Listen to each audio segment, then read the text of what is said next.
اور فقط اہل تشیع کا ہے جو انہوں نے اہل بیت اطہار علیہم الصلاۃ والسلام سے حاصل کیا۔ نیز ساتھ ہی میں ہر حدیث کے ساتھ اس کی سند پر اہل سنت علماء رجال کے اقوال بھی پیش کروں گا۔ ناظرین محترم، وضو کے متعلق صحیح السند حدیث اہل سنت نمبر 1، روایت امیر المؤمنین علی ابن ابی طالب علیہ السلام۔ جناب احمد بن حنبل نے اپنی کتاب مسند میں امام علی علیہ السلام سے نقل کیا ہے کہ رسول خدا وضو میں اپنے پیروں پر مسح کیا کرتے تھے۔ عبد خیر نے علی علیہ السلام سے نقل کیا ہے کہ انہوں نے فرمایا کہ میں خیال کرتا تھا کہ پیروں کے نیچے والے حصہ پر مسح کرنا یہ پیروں کے اوپر مسح کرنے سے زیادہ مناسب ہے، یہاں تک کہ میں نے دیکھا کہ رسول خدا وضو میں ہر 2 پیروں پر مسح کیا کرتے تھے۔ حوالہ الامام احمد بن حنبل، مسند احمد بن حنبل، جلد نمبر 1، صفحہ نمبر 95، تحقیق شہیب ارنوت، عادل مرشد، مؤسسۃ الرسالہ۔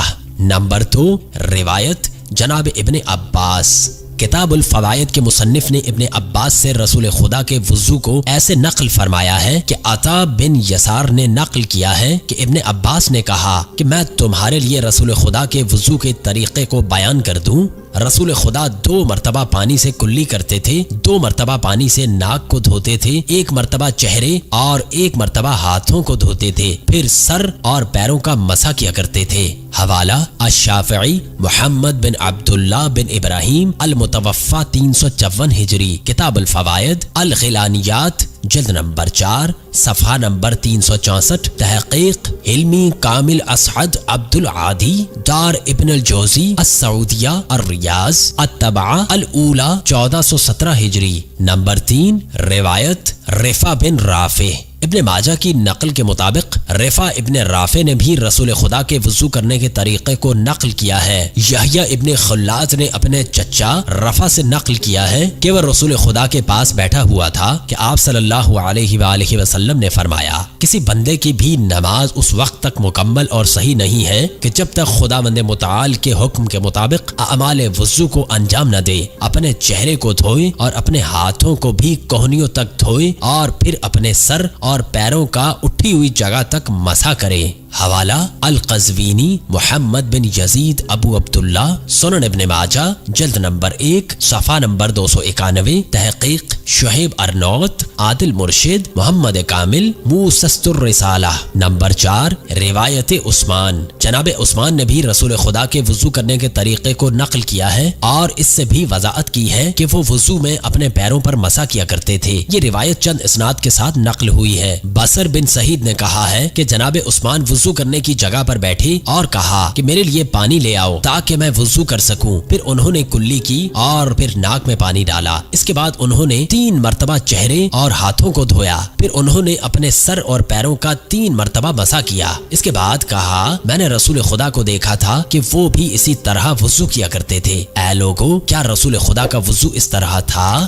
سب نے کہا ہاں۔ حضرت عثمان نے اس بات کو رسول خدا کے ان صحابہ سے کہا تھا کہ جو اس وقت ان کے پاس موجود تھے۔ حوالہ الامام احمد بن حنبل، مسند احمد بن حنبل، جلد نمبر 1، صفحہ نمبر 523، تحقیق شعیب ارنوت، عادل مرشد، مؤسسۃ الرسالہ۔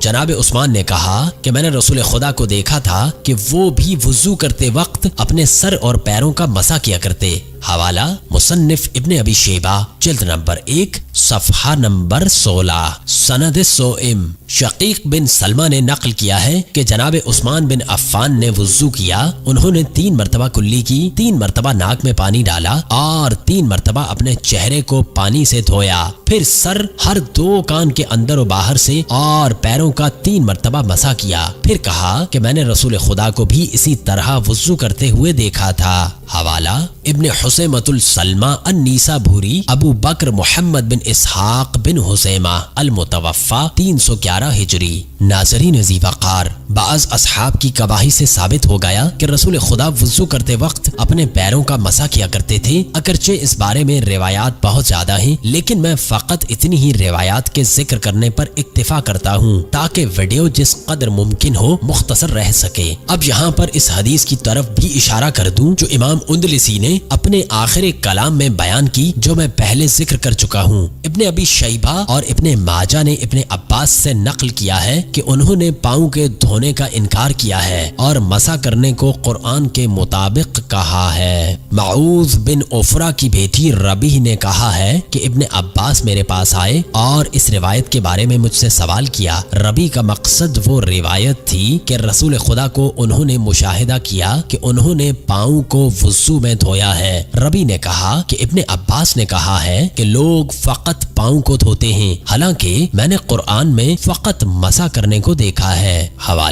ابن ابی شیبۃ الکوفی ابو بکر عبداللہ بن محمد المتوفی 235 ہجری، الکتاب المصنف فی الاحادیث الآثار، جلد نمبر 1 صفحہ نمبر 27، تحقیق کمال یوسف الحوت، ناشر مکتبۃ الرشد، الریاض الطبعہ الاولی، 1409 ہجری۔ ایک دوسری روایت میں جناب ابن عباس نے کہا ہے کہ اکرمہ نے نقل کیا ہے کہ ابن عباس نے کہا ہے کہ وضو میں 2 چیزوں کا مسح کیا جاتا ہے اور 2 کو دھویا جاتا ہے۔ حوالہ مصنف عبد الرزاق، جلد نمبر 1 صفحہ نمبر 19۔ تو ناظرین محترم، ویڈیو کا اختتام ان الفاظ کے ساتھ کہ انجینئر محمد علی مرزا سمیت ہر مسلمان کا دینی اور شرعی فریضہ ہے کہ وہ شیعوں سے بغض ختم کرے، قرآن اور رسول خدا کی سنت اور سیرت پر عمل پیرا ہو کر اصل تعلیمات پر عمل پیرا ہو۔ والسلام علیکم ورحمۃ اللہ۔ Only on Velayat TV, a divine shelter for every household.